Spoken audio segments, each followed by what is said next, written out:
IPL champion হওয়ার জন্য কিন্তু একটা কেকেআর দুর্দান্ত দল গঠন করেছে, যেখানে সবথেকে বড় সিদ্ধান্ত মিনি অকশনের আগে কেকেআর নিয়েছিল রাসেলকে আইপিএল থেকে অবসর করানো এবং হাতে অনেক টাকা নিয়ে অকশনে যাওয়া। তো অকশনে গিয়ে বেশ কিছু বিধ্বংসী প্লেয়ারদের কেকেআর দলে নিয়ে এসেছে।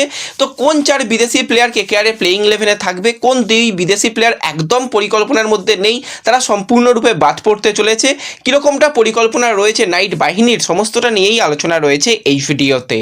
তাই ভিডিও শুরু করার আগে একটাই রিকোয়েস্ট, চ্যানেলে যারা প্রথমবারের জন্য এসেছো মনে করে চ্যানেলটাকে সাবস্ক্রাইব করে নিও, তাহলে আইপিএল এবং তোমাদের প্রিয় দলের খেলার সমস্ত লেটেস্ট আপডেট তোমরা এখানে পেয়ে যাবে। তো চলো আর দেরি না করে ভিডিও শুরু করা যাক।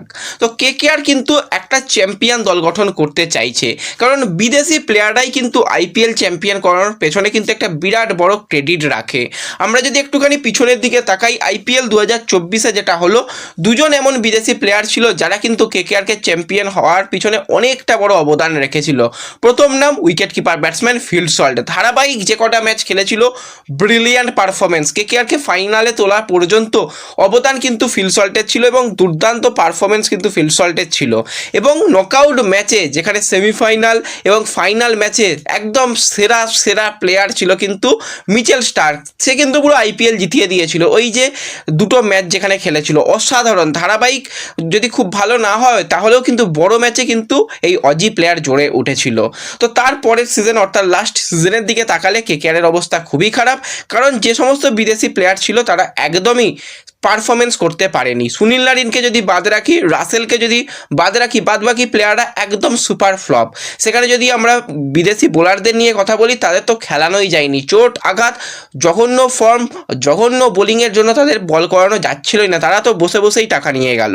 এছাড়া যদি আমরা উইকেট কিপার ব্যাটসম্যানের কথা বলি, গুরবাজ, ধারাবাহিকতার অবাধ, কিউডিকের ফর্ম ছিল না। তো সব মিলিয়ে মিশিয়ে সেই জায়গাটাতেও খুব খারাপ। মঈন আলী যে কটা ম্যাচ খেলেছে, ওই মোটামুটি, খুব ভালোও বলা যাবে না, খুব খারাপও বলা যাবে না, তবু আমি বলবো মঈন আলীতে একটা ম্যাচ জিতিয়ে দিয়েছিল। তো ওভারঅল দেখতে গেলে বিদেশি প্লেয়াররা খুবই খারাপ ছিল এবং রহমান পাউলকে সুযোগ দেওয়া হয়নি। তো সেক্ষেত্রে এবার কিন্তু কেকেআর বিদেশি পুরো ব্রিগেডটাকে বদলে ফেলেছে, কারণ রাসেল সে আর নিজের পিক লেভেলে নেই, রাসেলের ফর্ম অনেকটা ডাউন হয়েছে। তো কেকেআর কিন্তু রাসেলের সঙ্গে কথাবার্তা বলে তাকে কিন্তু আইপিএল থেকে অবসর করা এবং কেকেআরের কিন্তু একদম পাওয়ার হিটিং কোচ হিসাবে নিযুক্ত করে এবং অনেকটা টাকা নিয়ে অকশনে যাওয়ার একটাই কারণ, একটা ভালো দল গঠন করার। কেকেআরের প্রধান এবং প্রথম টার্গেটই ছিল ক্যামেরন গ্রিন। ক্যামেরন গ্রিনকে কিন্তু খুব কম টাকাতে, আমরা তো ভেবেছিলাম 30 কোটির উপরে গ্রিনের দাম যাবে, কিন্তু যেই টাকায় ক্যামেরন গ্রিনকে পেয়েছে, আমি তো বলবো একটা স্মার্ট বাই হয়েছে।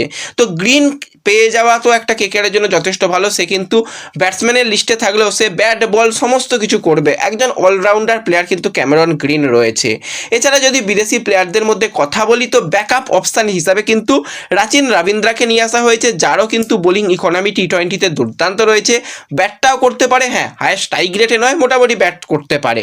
এছাড়া যদি অলরাউন্ডারদের মধ্যে কথা বলি বা একজন বিগ পাওয়ার হিটারের কথা বলি, সেক্ষেত্রে কিন্তু রহমান পাউল রয়েছে, যে কিন্তু বাদবাকি যে সমস্ত টি20 লিগ চলছে সেখানে কিন্তু ব্রিলিয়ান্ট পারফরমেন্স করছে এই রহমান পাউল। তো সে তো রয়েছে, এবং সুনীল নারিন সে তো প্রতি ম্যাচই খেলবে, তাকে নিয়ে কিছু বলার নেই, কারণ লাস্ট আইপিএলেও 12 ম্যাচে 12টা উইকেট এবং খুবই কম রান দিয়েছিল এবং ব্যাটেও কিন্তু মোটামুটি 250 রান করেছিল। সুনীল নারিন রয়েছে। এছাড়া বিদেশি প্লেয়ারদের মধ্যে দুই wicket keeper batsman Finn Allen এবং টিম সাইফার্ট, দুজনই কিন্তু টি20-র একদম দানব প্লেয়ার বলা যেতে পারে। এই মুহূর্তে ফিন অ্যালেন 180 প্রায় স্ট্রাইক রেটে ব্যাটিং করছে, অ্যাভারেজ 30-এর অ্যাভারেজে ব্যাটিং করছে, এবং টিম সাইফার্ট সেও কিন্তু লাস্ট কয়েকটা ইনিংসে যথেষ্ট ইমপ্রুভড করেছে এবং সেখানেও তারও কিন্তু ব্যাটিং স্ট্রাইক রেট মোটামুটি 140-এর এবং 30-এর অ্যাভারেজ। তো দুজন উইকেট কিপার তো দুর্দান্ত রয়েছে। এছাড়া বোলারদের মধ্যে কথা বললে টি20-র একদম সেরা বোলার সেখানে রয়েছে কিন্তু মুস্তাফিজুর রহমান, এবং এছাড়া রয়েছে পাথিরানা, যার কিন্তু বোলিং স্টাইলটা একটু অন্যরকম ভেরিয়েশান রয়েছে, তার পারফেক্ট ইয়র্কার জুনিয়র মালিঙ্গা। তো সব মিলিয়ে মিশিয়ে দুর্দান্ত। তো কোন চার বিদেশিকে এবার খেলানো হবে, সকলের মনে প্রশ্ন। সবার আগে জেনে রাখো, সুনীল নারিন প্রতি ম্যাচ খেলছে, তার জায়গা একদম পাকা।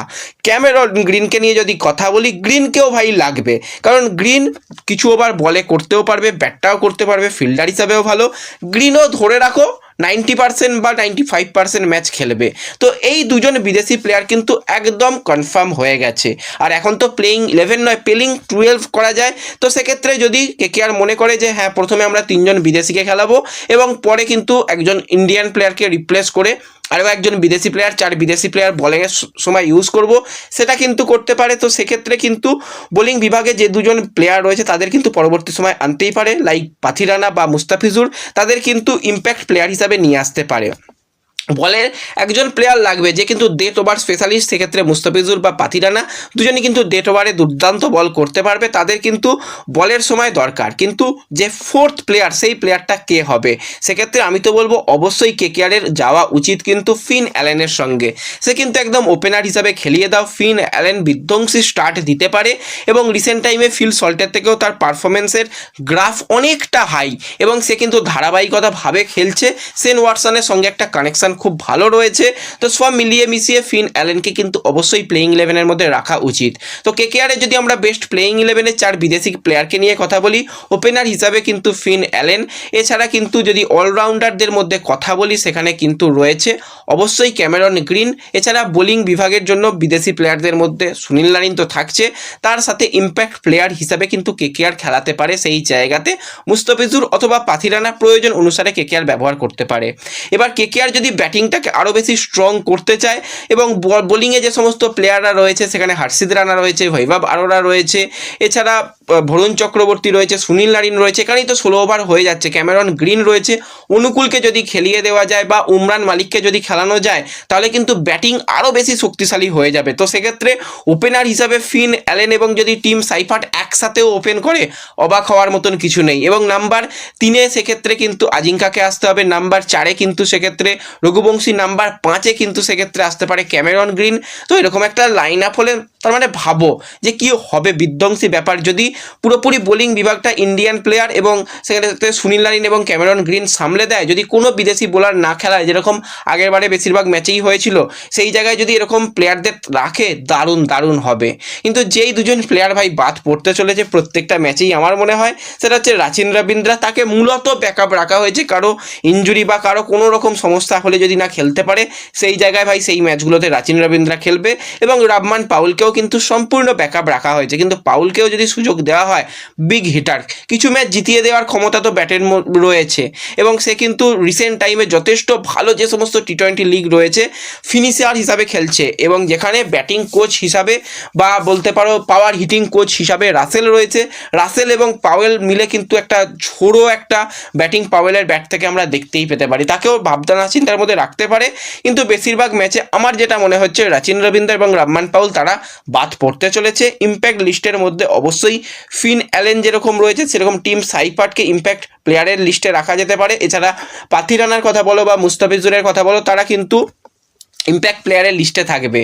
তো কেকেআর যদি এরকম দুজন বিধ্বংসী ওপেনারকে প্রথমে রাখে এবং মাঝখানে যদি ক্যামেরন গ্রিন এবং তারপরে সুনীল নারিন এই 4 বিদেশিকে নিয়ে খেলে, কীরকমটা হবে একবার ভেবে দেখো।